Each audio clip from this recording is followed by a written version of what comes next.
All right. Let's go ahead and call the meeting to order, please. Council workshop meeting, Monday, May 6, 2019, 6 p.m. Heidrich, Holtmeyer. Aye. Obermark. Aye. Patke. Here. Pettit. Here. Scornia. Here. Sullentrup. Here. Wessels. Here. Please rise for the Pledge of Allegiance.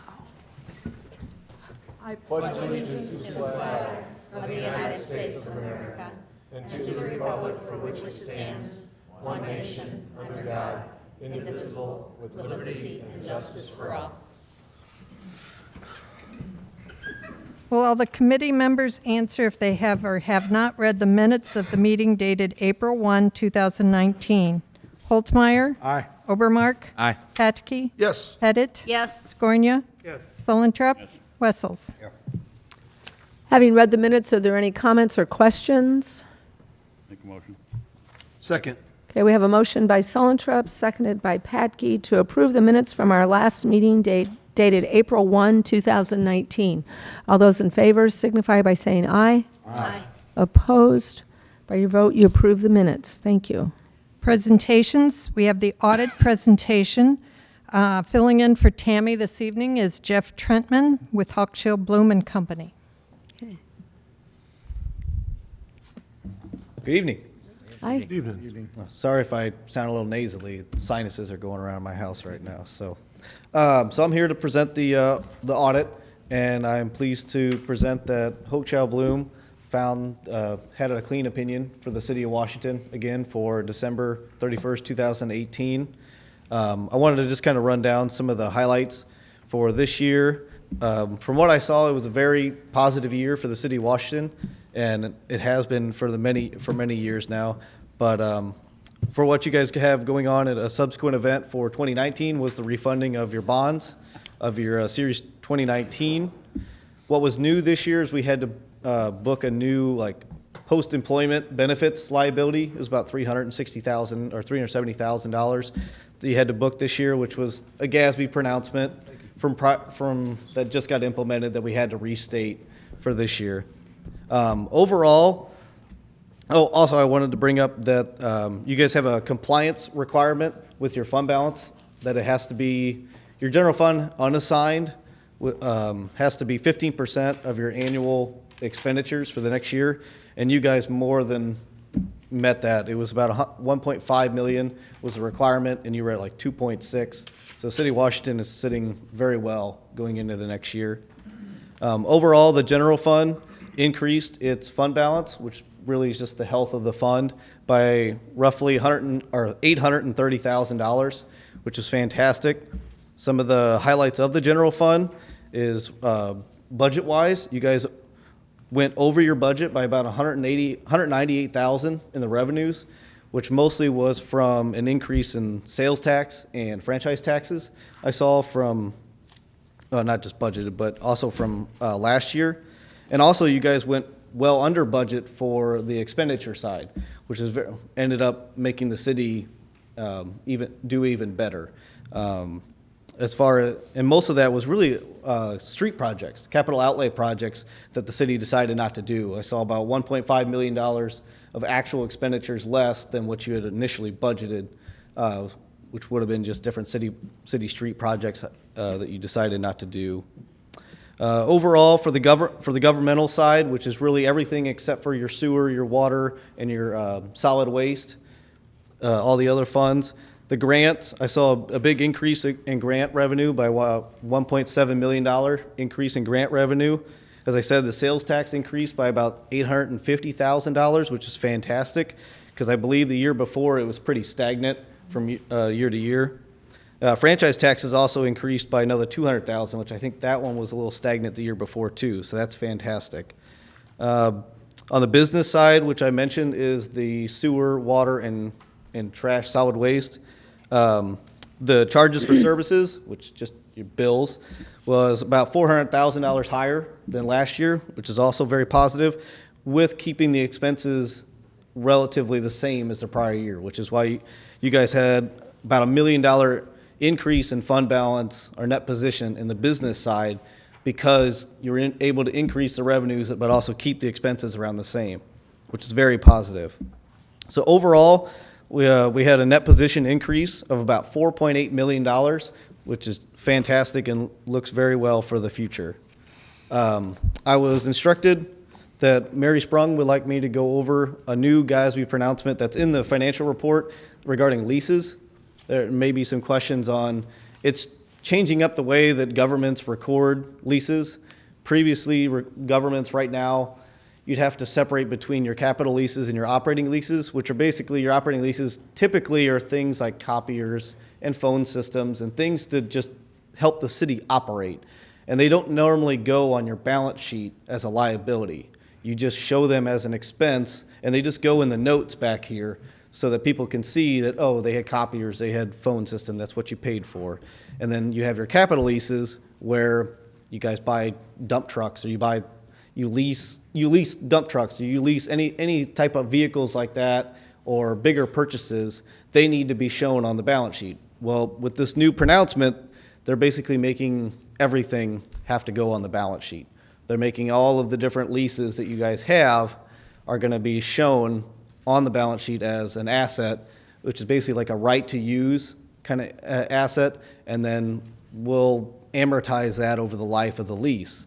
The very positive thing about it is you don't have to show leases that are only 1 year, which a lot of leases you'll have for 1 year and then you could extend it another year and another year. Well, as long as that initial term is 1 year, you don't have to show that on your balance sheet. We can just show that in the notes. And as far as like the note disclosures, it's pretty similar to what we already do. It's just including additional leases is what they're trying to do, which I think will give more transparency for pretty much anything that's going on within the city. And if you do have like a bigger purchase that maybe in the past wouldn't have been shown as a capital lease, it'll help readers of the financial statement see that the city needs to budget for that money and get a little bit clearer view of it. Now, as far as implementation goes, this doesn't have to be implemented until year ends December 15th, 2019, which means you guys don't really have to implement it, not this year, but it wouldn't be until like 2020 because your year end starts October 1st. So you wouldn't even have to technically implement this until the year end ending the 2020 year. But beginning is encouraged, and we encourage you to, when you guys have new leases that come up in your board meetings, to start making a list of the ones, because this is a retroactive pronouncement. So if your lease started, today, but yet we don't have to technically, or we don't implement this whole thing until like 2 years from now, we still have to restate from when it started, as long as the lease term is 3-5 years, however long that was. So I would suggest keeping a list of your leases as you go along, especially the ones that are going to be bigger and larger, so that by the time you guys implement it, isn't so bad to have to go back and find all of the different leases that are going on within the city. With that, do you guys have any questions? You mentioned leases and purchases, and then we're talking about just leases. So is it, in this lease agreement or lease packet? Uh-huh. So is it a purchase of a dump truck we purchase, pay cash for, is still listed? Or this is just only a lease? Because usually we don't lease vehicles, correct? Right. Typically, Okay. you guys don't have any leases. All right. When you said a lease, a dump truck, that's why I was making sure we're not. That's just what I've seen in other cities. I understand. Okay. I've seen them lease a Freightliner or lease dump trucks before, and because of the terms of the agreement, it's not considered what we would call a capital lease, so it doesn't go on your books. It just shows you guys would just expense it. But yeah, you guys don't typically lease things anyway. From what I was looking through your report, you don't really have many of them. Okay. So typically what you'll probably have, like I said, is your office things, your copiers, because you probably don't buy them, you probably lease them from somebody. So those will be the type of smaller items that'll have to get implemented with this change. That's a good question, thank you. So Mary, do we have any leases out there then? If, with our copiers, do we? Computer equipment or copier equipment, not at this time. Okay, We paid as we went, because we have a vehicle equipment replacement fund. okay, So we've been able to fund it out of there. okay. So, but this also extends. Sure. This also extends to other leases, though, that the city has. So like if we lease a parking lot and we say, well, it's gonna be $1 value, then that could be something that we would have to report. And what I was told was, if it extends beyond a year, and we might have to clarify this, but if it extends beyond a year, but you're pretty sure you're going to extend it, then it counts. So Yeah. it's not just 1 year or less. Yeah, the wording So- is pretty fuzzy, right? It does say things like Yeah. that, but there are also parts that I read that said of whatever part is the non-cancelable, like that's what determines whether or not you have to do it. So there's definitely gonna be some more research when it comes Mm-hmm. to that, to make sure what things need to go on your books and which things don't, because there is a little bit of haziness between whether or not you're Right. going to or not. And the main thing is just to keep a list of them. And I know Mary Trentman has one started because we've kind of looked at that with budgeting before. And when we go through the budget, then I'm always asking her for lease agreements and different things. So she has the list started. We just need to make sure when you guys approve one that we add it to the list. So that'll make it a lot easier. Instead of having to go back 2 or 3 years, we already have it ready to go. Well, an example would be like the freight building or the waterworks building, Correct. things like that. Those would be leases. And they're all year to year, right? No, No, No. they've gone more than that. they go longer than that, Okay, Yeah. okay. maybe 3. I don't know Thank you. exactly, but Some have been up to 5 3 years. to 5. Okay. Okay. Do you guys have any other questions? Just one thing, do you make up this report? Do I make it? Yeah. With the paper and all, we all have iPads here. My concern is, it's almost a ream of paper for this report. So you can do that in electronic instead of, I can definitely give that like suggestion. this. I don't know if anybody else agrees, but I think it's a waste of paper. Okay. So, I don't personally I know, make I'm- that decision to do it, but we do have PDF copies of these at our office that if you would prefer to get them, that is a I great would suggestion. prefer that. I don't know about anybody I else. think if you want to do something, you ought to do at least both. Yeah. Oh, okay. Opportunity to have either one. Right. Yeah. No, I will definitely pass that along to Tammy and our clerical staff, that if you guys would like that in the future, that's Appreciate perfect. that. Thank you. Thank you. Any other questions? Good job. Thank you for your time. Thank you very much. Can I get a motion to move it on to council, please? Make a motion. Second. Okay, we have a motion by Solentrup, seconded by Holtmeyer to move this on to council. All those in favor signify by saying aye. Aye. Opposed? By your vote, you've moved that on. Thank you. Report of department heads, engineering, building demolition, 902 Locust Street.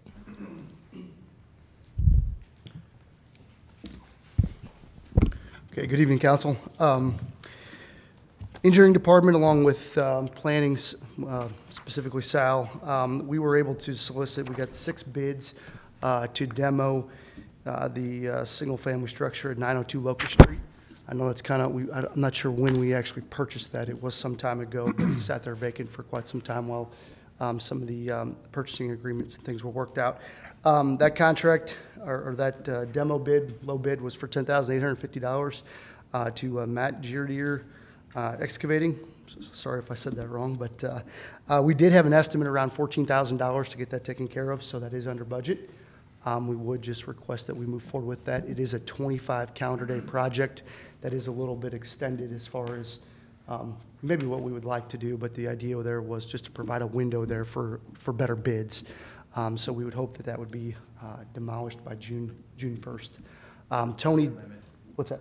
Yeah, and there is a budget amendment there for $16,000 as well, since this was not a budget item. And also the refuse department did go up there and clean up around the perimeter of the building last week. I know it's been a concern with some of our police officers and things of that nature, just of some, extraneous trash and things sitting around as part of that move out. So we were able to get that cleaned up. So we're just asking at the council meeting tonight to move forward with that. Is this a reputable company? Have they worked with other people before?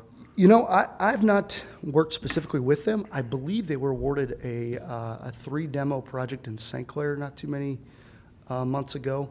But I would say it's a demolition project, so the risk here is relatively small. Okay. But I don't know if anyone else has heard of them, but I have not specifically. I've seen them. Any questions or comments? Okay, need a motion to send this on to council? Make a motion. Second. Okay, we have a motion by Hydrich, seconded by Pettit, to send this on to council. All those in favor signify by saying aye. Aye. Opposed? By your vote, you've sent it on. Thank you. High Street Improvements, Federal Project STP 6403606. Okay, within your city council packet, there is a cover letter that Andrea put together regarding this project. This is actually a slight reduction in the amount of federal dollars as part of this project. It comes from right-of-way. Typically, we can move money around within federal projects. We could take money from right-of-way or preliminary engineering and move them into construction. But with this, the right-of-way was not able to be relocated into construction. We do not anticipate any major right-of-way cost per se. It does not change the scope of the project. For all you that may not know the scope of the project, it's an overlay of High Street from Highway 100 to 9th Street with a sidewalk, a 5-foot sidewalk component from Highway 100 to 9th Street. So I'm sorry, it goes to 5th Street. The overlay goes all the way to 5th Street. High Street is deteriorating fairly quickly, especially as you move towards Highway 100. We're going to look at, Tony and I are going to work together, come up with a plan to try to limp this thing through without putting a lot of money into it, because it does get paved next year. It's not necessarily, it looks to me like a structural failure of the entire pavement section. Years ago, I believe that we used kind of like a paper that we placed down over top of the overlay portions of that, and it looks like the top layers of the pavement are just peeling off of that paper. So we've not done that on any other streets ever since that project, and that was, pick a number, 10, 12 years ago. Yeah, I want to say 12. There you go. So, so I don't have any real big concerns other than just keeping up with the potholes until next year we can get it paved. So we're not going to put a big investment into it. Until then, we'll just have to kind of keep an eye on it. And like I said, for lack of better terms, limp this thing through until then. There is one concern that I have. There's one driveway that has some grade issues. What you see throughout town is some of the older developments that occurred, a few decades ago. They would set the homes at a certain elevation, and they would grade the driveways from that home down to the back of curb. The problem with that is you utilize your entire right-of-way then, and you can't, when you put a sidewalk in outside the curb, you can't make the grades work out. So we have that situation with one driveway, and I'm working with that property owner to see what we need to do to resolve that.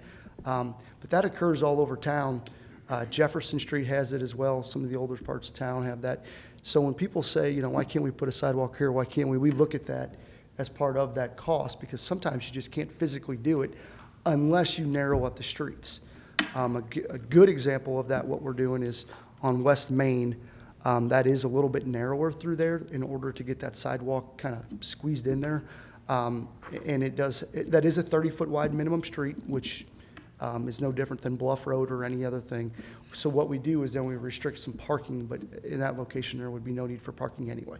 But I just want to kind of give you what we're working on here, that is kind of these hang-ups as these projects kind of progress, and why it takes a little bit more time on these real small issues. So John, did you say the overlay is from 5th to 100? it's from 5th to 100, But the yes. sidewalk's only to 9th, That is correct. Okay. Sorry about the Is confusion. there's no opportunity to extend that? It's odd to me that we're gonna leave that one section of High Street without a sidewalk. Yeah, I don't know about the grade situation that I just referred to. How does that actually look? I have not really looked into that.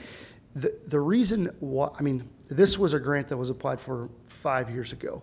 And we've seen kind of a mixture. Some property owners want sidewalks, some of them don't. And I believe the idea was there, once again, was to kind of capture those points to get High Street paved. And what you see is when you have a sidewalk on a street that needs to get paved, the budget numbers almost double, because the sidewalk is so expensive and, relative to the street. So you're trying to play this game of what's the priority here. Is there an opportunity? Now, there's always an opportunity. Would it get funded at 80/20? No, it would be 100% funded. And I think that the money would be better spent of maintaining some of the sidewalks that we already have. So that's kind of just the federal concept of walking is a form of transportation, which we all know it's the oldest form of transportation, that if you were able to, in order for you to pave your streets, you got to have these sidewalk components to them. And I think that that was the idea back then, and 5 years ago when the grant was applied for, is get those points so we can at least get our street paved. So, yeah, I think to answer your question, we can, but, you know, you're looking at a $250,000, $300,000 maybe upgrade, and I don't necessarily think that that's, They are asking, I mean, for us to take a more complete view of the street now. Sorry, that When you go through the application process, so now that we do that, but John kind of hit the nail on the head. That's kind of what it took back then. It's like, show some type of minimum that you'd like to see where you'd add sidewalk, just so you can go ahead and get the street paved. Just all the conversation about ADA compliance and Yeah. someplace else we're adding. well, compliance is a big deal because that actually is get your existing facilities into So it's better compliance. existing. So when you do an expansion of a facility, you're actually taking on a little more maintenance, you know, in the future. So it kind of becomes these things. The best thing for us to do is kind of maintain what we have and then do what we can at the least amount just to keep the roadways and things paved. So it's a little game you gotta.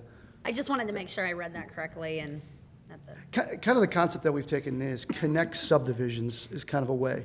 So so Fifth Street is you're connecting one subdivision. The Beaker Streetman Road project, if you know, it doesn't actually extend on both sides, but it's connecting like the Fawn Drive. I don't know what the name of that subdivision is, but Fawn Drive is a subdivision up on Beaker Road.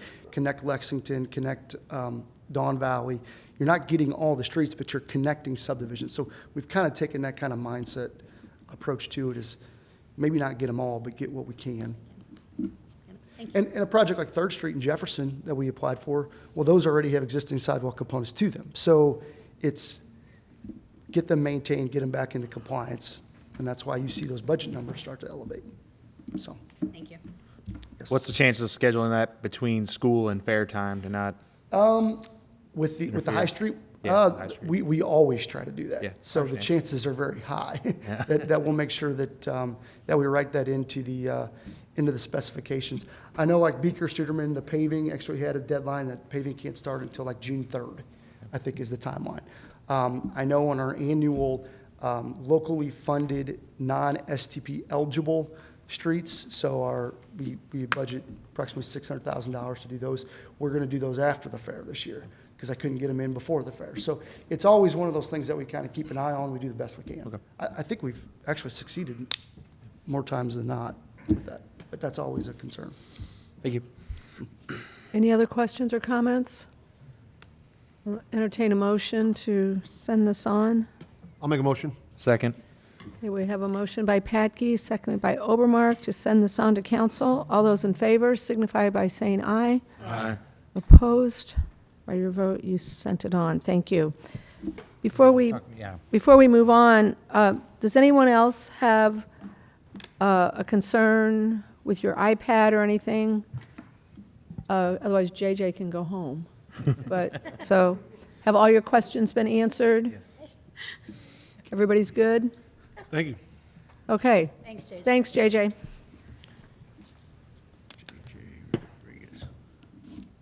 You want me to finish up here? Or? Yeah, if you want to, why don't we let John go ahead and finish up with any engineering stuff? Yeah, real quick update on the airport. Bids are due back tomorrow on the airport striping project. As you recall, that's a striping project, redo the entire runway. That will have approximately 3-day closure of the airstrip. Looking like that'll be a June project, but once we get the bids back and all the paperwork in, I'll definitely be able to nail down a schedule on that to let everybody know, especially Sal with the businesses coming in. We're seeing a lot of increased traffic at the airport with larger planes and jets and those type of things, so that's a good thing. And fuel sales are doing very well. As far as street goes, with our annual maintenance, we are working on right now identifying those streets. We have a handful of ones that we've kind of put on the short list to pave. One being Duncan Avenue from 47 all the way to Madison. If you've gone to the doctor's office lately, it's in pretty bad shape. So we're gonna mill and fill that one. The other one would be Metal Arc Drive, which it's in the same way. It's on Tony's pothole list quite a bit. So that was one of the earlier ones that was done with our NovaChip process, so we're going to look at targeting that one as well. If you have any streets that you could see that would limit that, we'll take a look at what it is on our scoring sheet and then get that added. So just keep those coming to me. The goal here would be have a project out the door by July for a kind of a fall situation. The last one I would have would be the Old Highway 100 down by East 5th where the concrete trucks come in. I'm looking at actually extending concrete down that street to where the trucks can actually stop. That's what you're getting. You're getting a lot of pushing of those fully loaded concrete trucks, so we'd actually extend those out a little bit. So just feed those to me if you guys see anything when you're out and about. I know Chief of Police, or Chief Menifee, has given me stuff from his officers too, just to kind of get as much eyes as we can. That's all I have. Any other questions? Thank you. Okay, thanks, John. Street Department, bid recommendation, purchase of a 2019 Ford 550 4x4 with options. Tony? Good evening, council. This is basically a truck that's going to be for our maintenance truck. For our maintenance, our vehicle maintenance guy, it's going to be a nice tool truck. It's going to have toolboxes on it. It's going to have a compressor on it. It'll have a generator on it, lift gate, locking mechanisms. It's something we've needed for a while. We've been in situations where we can't get air out to vehicles in the landfill or air for forklifts at the recycle center, and it's something we've needed for a while. So, Not a and- four-door, is it? I'm sorry? So we're not gonna get a four-door, are we? Four-door? No, no. We are going to have a receiver hitch on it. It's a 550, so it's a big truck, but we will be able to tow things with it. It's mainly just for the mechanic, keep our Do you stuff have, going. do we have a full-time mechanic? Yeah, Okay, I didn't know. Travis. Oh, okay. And right now, he works with just a pickup truck with some added toolboxes on it. That truck will be moved into our fleet, and I don't recall if you guys remember earlier in the year, we sold off the old white pickup from the landfill. It's kind of a shuffle effect. We add new ones, the old ones go to the landfill, and then they go out, so. Talking about the one you had to haul off? Yes. The engine ran very well. Buried it in the land. The rest of it didn't But we work. sold it, so, yeah, Hey, that's all counts. yeah. Oh, sounds good. Okay, any other questions, or we'll entertain a motion to send this on? I'll make a motion. Second. Okay, we have a motion by Holtmeyer, seconded by Pettit, to send this on to council. All those in favor signify by saying aye. Aye. Opposed? By your vote, you sent it on. Thank you. And very quick while I'm up here, as far as the street department goes, we are going to be working potholes. We are going to be working asphalt repair. We are shorthanded, one operator for 6 to 8 weeks with an injury. We are also short one laborer, and in 2 weeks, we're going to be short another laborer. And like everybody else, we are having a hard time finding qualified applicants. So we are looking and we are interviewing and moving forward with that. We also, if you haven't seen, the mosquito sprayer's been out, and we are also in the middle of grass cutting and weed eating season, and so it's everything all at once. All right, thank you. Any questions? All right, thanks, Tony. Parks Department, bid recommendation, amphitheater fence. Okay, Wayne? Good evening, council. This fence for the amphitheater has been part of the half-cent sales tax approved back in June. What we're kind of wanting to do there is just kind of define an area down at the fairgrounds around the amphitheater, so a perimeter fence and then a fence kind of running down the middle off to the, if you're standing in front of it, in front of the building to the left side, to divide parking versus the paying crowd. And so we had bids come in. We had two bids come in.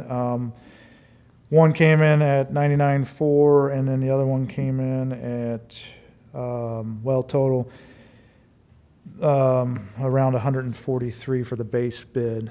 So what we're wanting to do, we'll have a perimeter fence, 6 foot, nice aluminum kind of wrought iron looking fence around the perimeter, and then if you were standing, I guess, in front of the stage, it would be to your right, a fence, and it'll be a temporary fence. It'll be those 6x10 construction panels that we can link together and run down the center there. And that'll define the paying crowd versus the parking.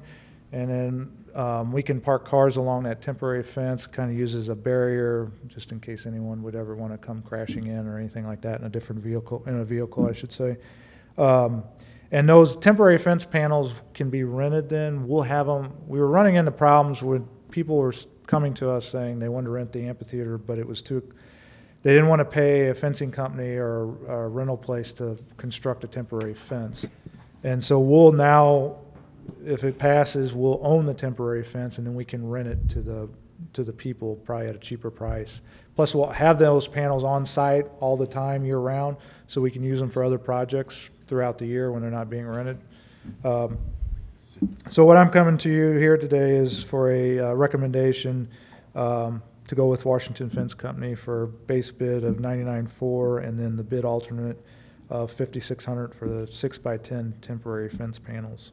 And so that would be slightly over budget. The budget was 100,000, and so the total with the alternate would be 105,000. So we would need a budget amendment of $5,000. Wayne, is the temporary fence, is that chain link?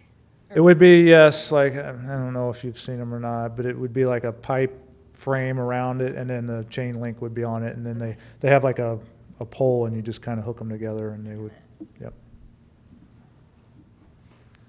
What do you think we could rent that for every time?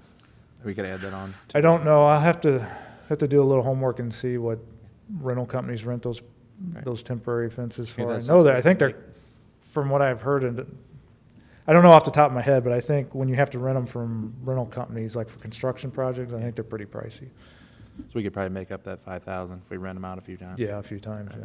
Wait, how many running feet of that temporary are you talking about? I can't remember the exact number of feet, but it's 45 panels, and they're 6x10. 6x10. Yeah, It's 450 feet. yeah. There you go. Sorry. That's approximately from the loading docks at Yeah. the stage up to the west gate for the Correct. fairgrounds is that 450 feet. That was kind of what we discussed to have run the length. And in addition to that, I mean, Mark Scorney was involved too a little bit as far as a safety aspect for those people who want to rent there. And then, he needed this fencing, a perimeter for the people. And then it also cannot be a permanent fence because in case of an emergency, they have to be able to get out.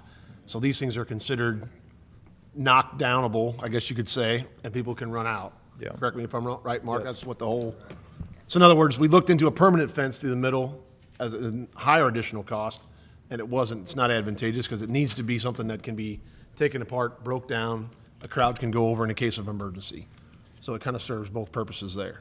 Is the same true for the decorative fence? Like if you had to get out in an emergency? Because that, We hope not. No. There's going to be enough gates in that to meet the requirements for an emergency exit. Yeah, yeah, there'll be several gates down along the front of it, like walking, like just regular walk in, walk out gates, plus the gates, all the gates for the cars. But we did think the temporary fence, the construction panel fence, we did talk about like the orange snow construction type fencing, you see the plastic stuff, and it doesn't hold up very long. Plus two, then you're driving stakes into the ground, and the goal here is to have the renters put out, so we can have them, these panels either on site, and they, like on a pallet or something like that, and they just come in and set them out themselves. The goal is not to have my staff to have to do a whole bunch of work when there is a rental. So we can deliver them on site or have them on site or close and say, okay, you rented these panels, you have to set them up, and so they can do it that way. 'Cause Stored permanently on a trailer or like in a swine shed? somewhere, I'm hoping maybe somewhere close there on the fairgrounds throughout the year, and then we can move them for the fair if we need to, or whatever we need. Well, I guess we'll be using them during the fair, but, yeah, I'd like to have them somewhere close where we can just kind of hook a truck to a trailer and pull them over there and let the people go set them up then. The park board looked into this quite a bit. Yes. Right. Yeah. Yeah, we had an on-site meeting. At lengthy and- meetings. Yeah. Discussing this. We fence. discussed this It over wasn't, and over. it wasn't brought up on a whim. Right. But the whole idea is that basically, if you want to rent the amphitheater, it's going to be an X amount of dollars. If you want to rent the amphitheater with this fencing, it's going to be X amount of dollars. It's Yeah. simple as that. And if But in the long run, it's cheaper for the people that are renting, Oh, that is, Yeah. right. right? Rather than paying for, Right, rather yeah, than the paying fence that you'd have to put up for Yeah. a paid event. For somebody to come in and put up fence. Right. Correct. Yep. And all an effort to rent the amphitheater more often. Yes. As the number one goal. Generate more revenue, yes. Okay. Any other questions? Any other comments or questions? I'll make a motion. Second. Okay, we have a motion by Patke, seconded by Holtmeyer to send this on to council. All those in favor signify by saying aye. Aye. Opposed? Thank you for sending it on. Is that a yawn or not? Bid recommendation, roofing package G. So roofing package G is the lunch stand roof. As you guys are all very aware, in the spring of 2017, we had the storms come through and damaged quite a few roofs in the park system and throughout the city. And so with all the replacing of the roofs that we've done over the last year or year and a half, whatever it's been, we have funds available to replace the lunch stand roof. It's kind of in rough shape, it's aged, it needs painting. And so we have gone out to bid for roof package G, and that includes the removal and replacement of the lunch stand roof in the fairgrounds.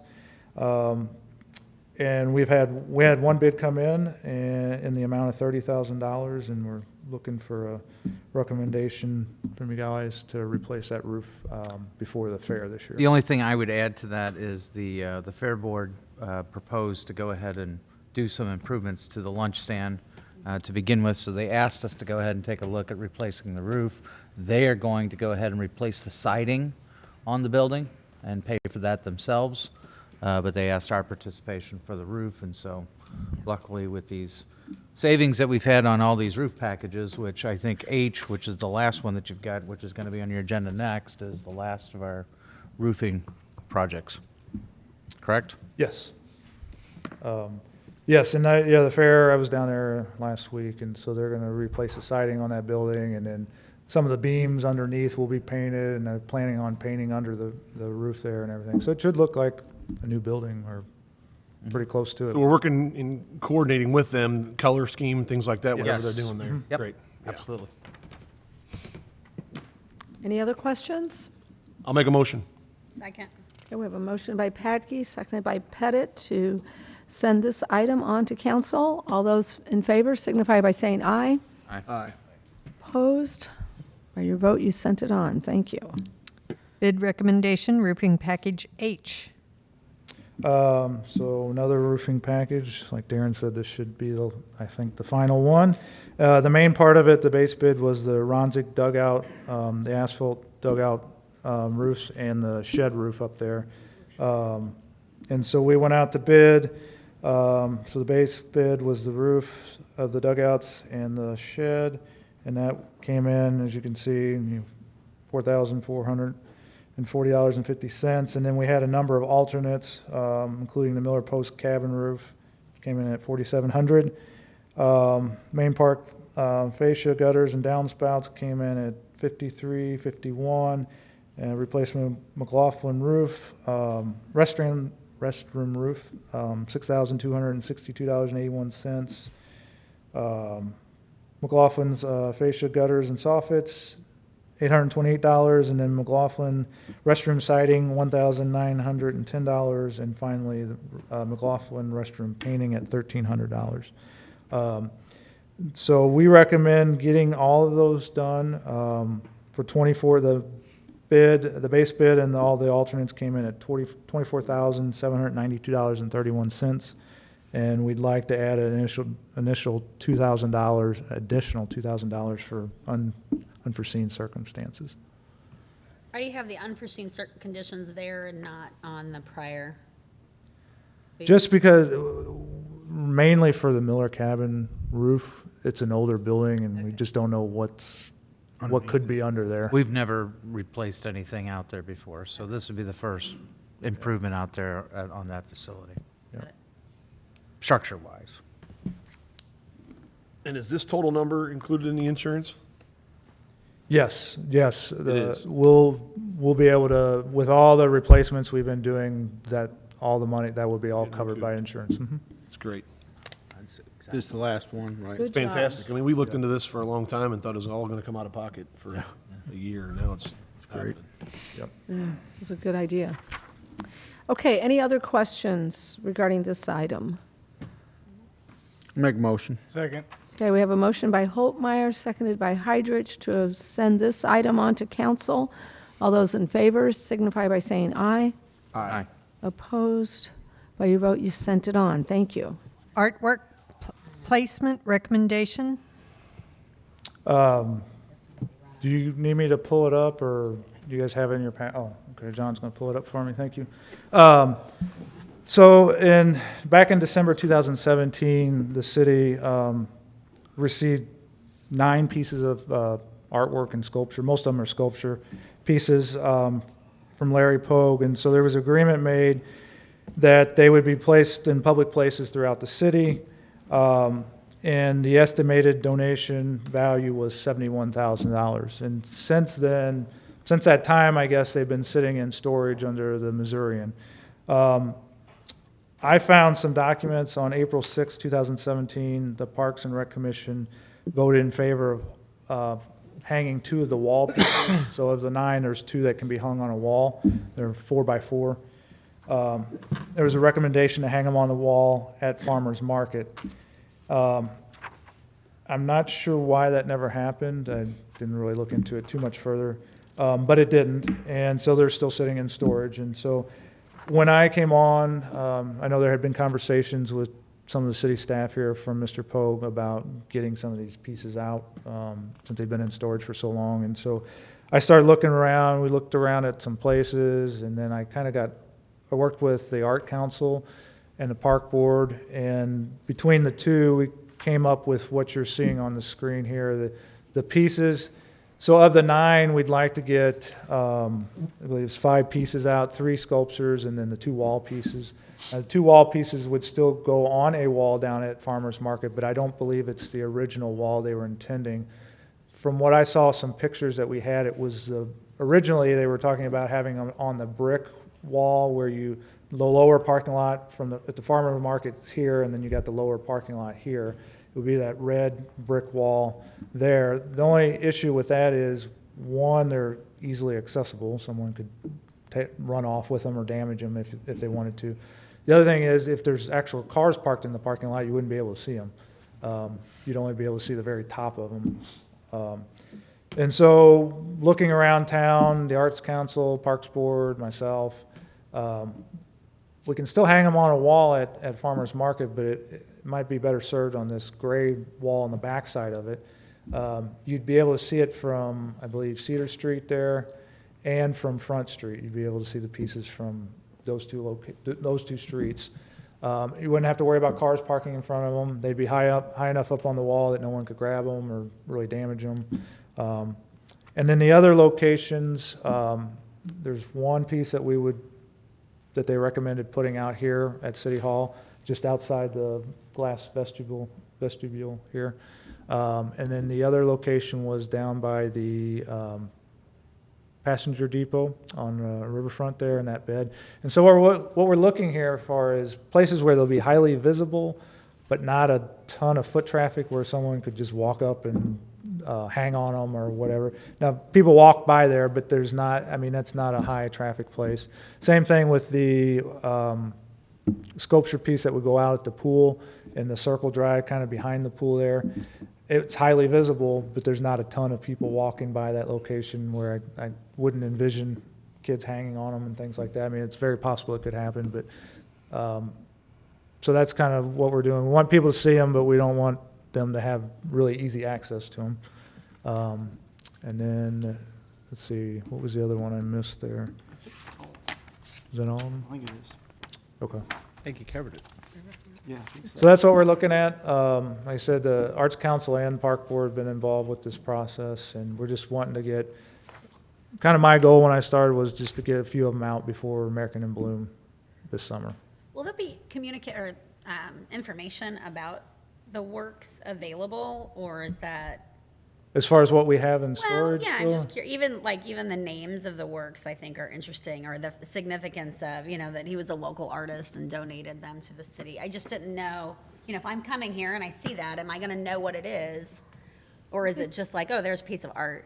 Well, each one will have, and some of them already have tags on them, but each one will have a tag with a name, Larry's name on them, and I'll have to see. They'll be identified. I took a picture of the one. There's a piece out here at the library, and it has a tag on it, but I can't remember what all's on the tag, but it does have tags. And the Art Council agreed to pay for the tags. To mount them to a concrete base, they need like these stainless steel clips that need to be welded onto them. Most of them, I think, have them already because they've been out in public places already. And then the concrete bases, the Arts Council, so all three of those things, the Arts Council has decided that they would fund, so. Some of the other discussions at the park board meetings were, are we doing too much for one artist, and flooding the town?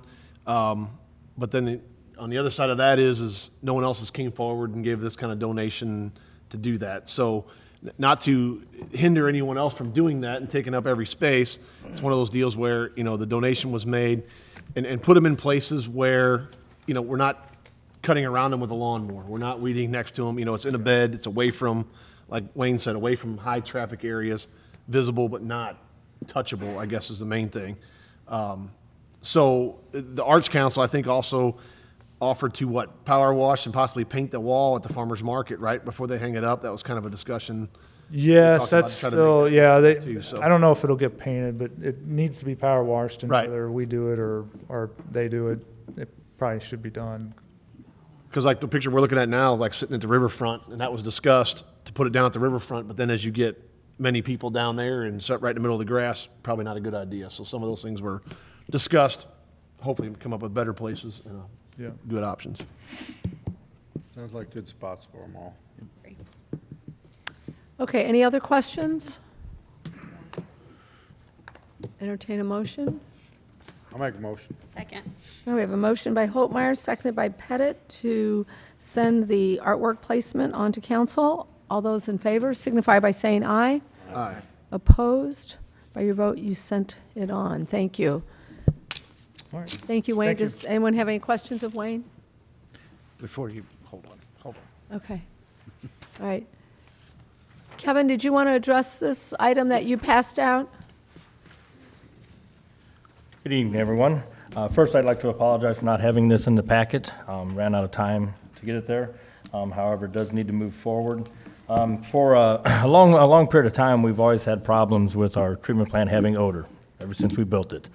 We do the best we can. We built I guess it's been now 5 years ago, we built a temporary peat moss cover for it, which reduced a lot of the odor. We still have some coming out of the headworks in the rear cell. What that cover is doing, though, is it's capturing the hydrogen sulfide down in the cell, which has the potential of destroying the piping and everything that's in there, so we need to start doing something different. That's where the air scrubbers come into play. We've been looking at this for quite a few years now. It finally got to the point where we were ready to move forward with it.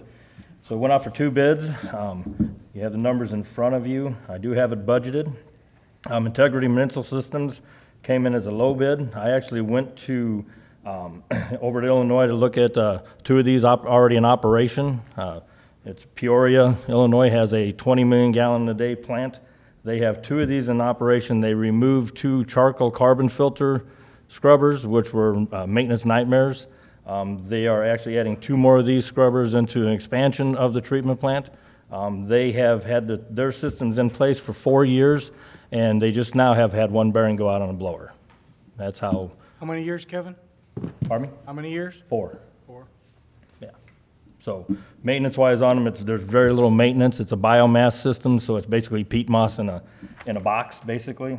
So all you have to do is once you get it started, there's a vacuum gauge you watch. If it stays at 0, everything's working fine. If it starts to change, then you start looking at what you got to do. What this will do is it'll actually draw the hydrogen sulfide out of the influent wet well through a piping system up over the building. We will actually attach the headworks building into that piping and pull the hydrogen sulfide that does build up a little bit in the headworks building out of that.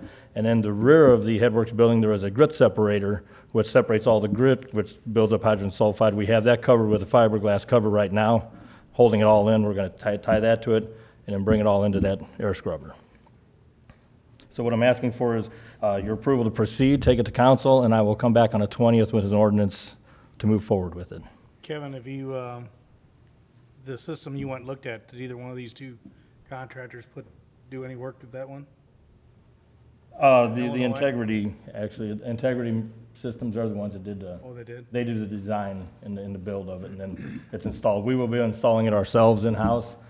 Basically, it's PVC pipe or plastic pipe that we're going to be putting in the air. We put it in the ground so we can put it up in the air. We have my guys are very capable of doing that, and So any additional cost will be minimal. We do have to have a new cover for the influent wet well. That came in at about $12,000.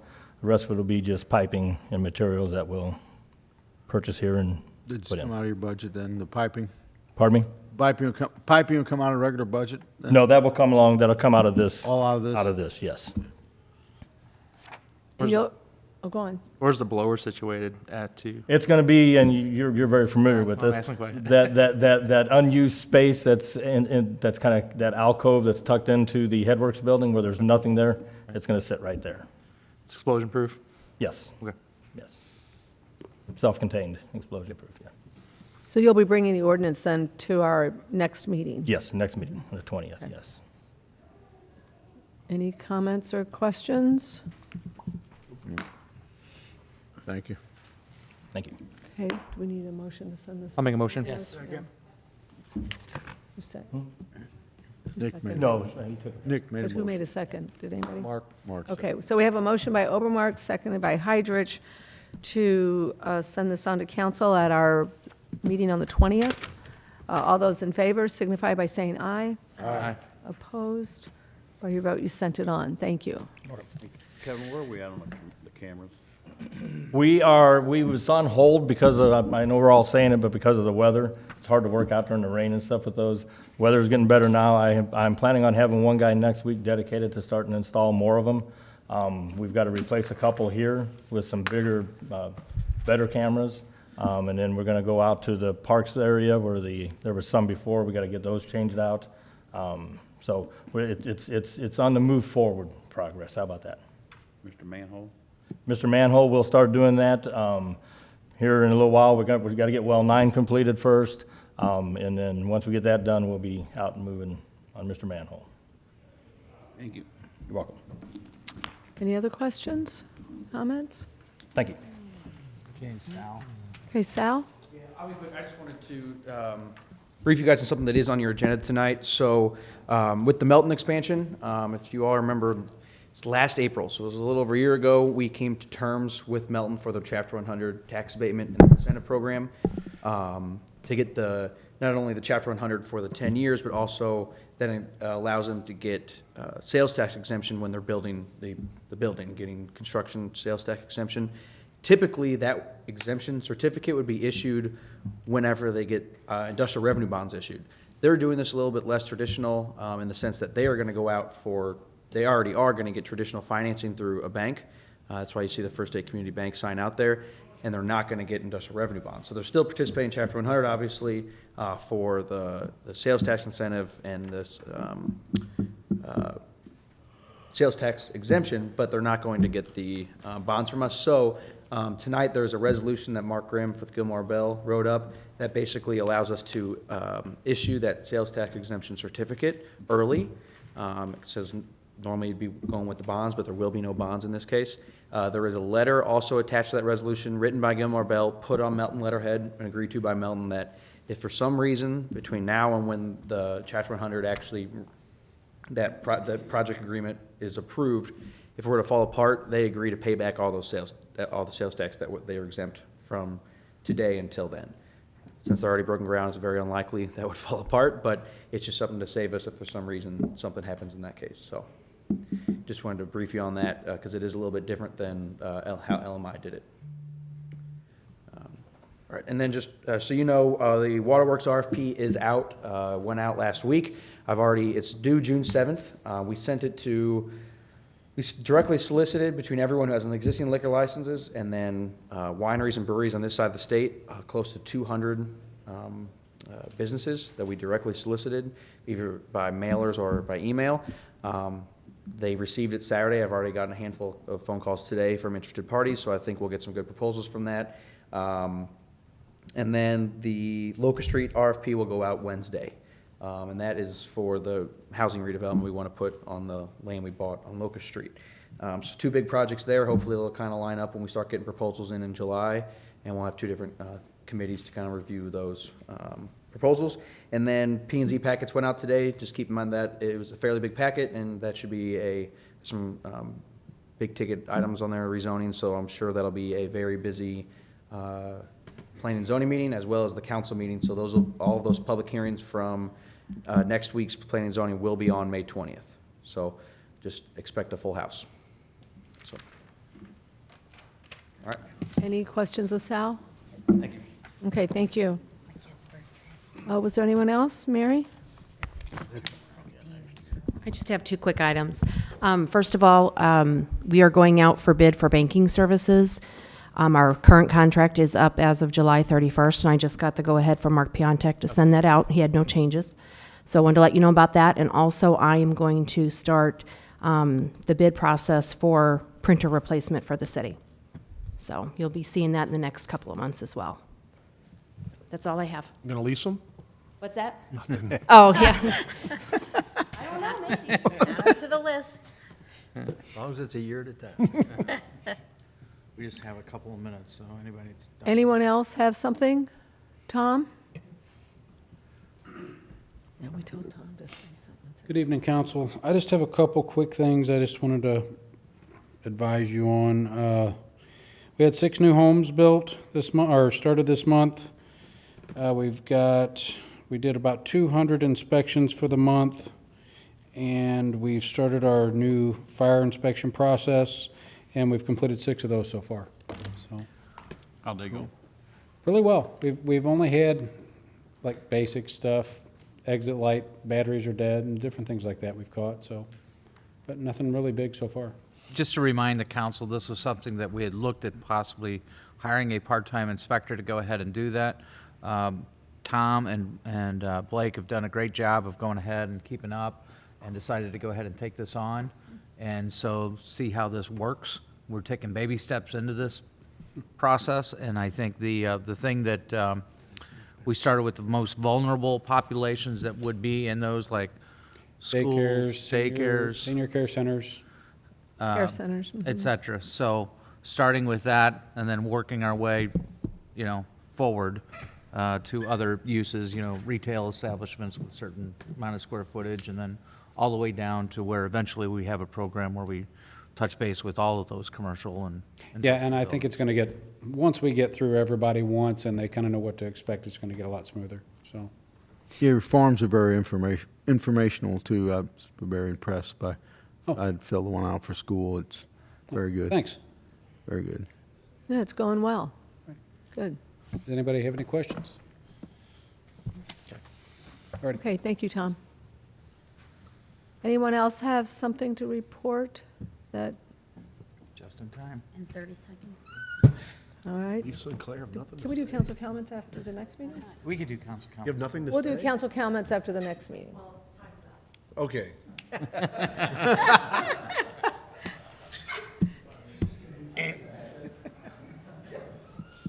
to adjourn? Okay, well, entertain a Motion to motion to adjourn. Second. Okay, we have a motion by Patke, seconded by Solentrup to adjourn the meeting. All those in favor signify by saying aye. Aye. Opposed? By your vote, we are adjourned. Thank you. Roll call?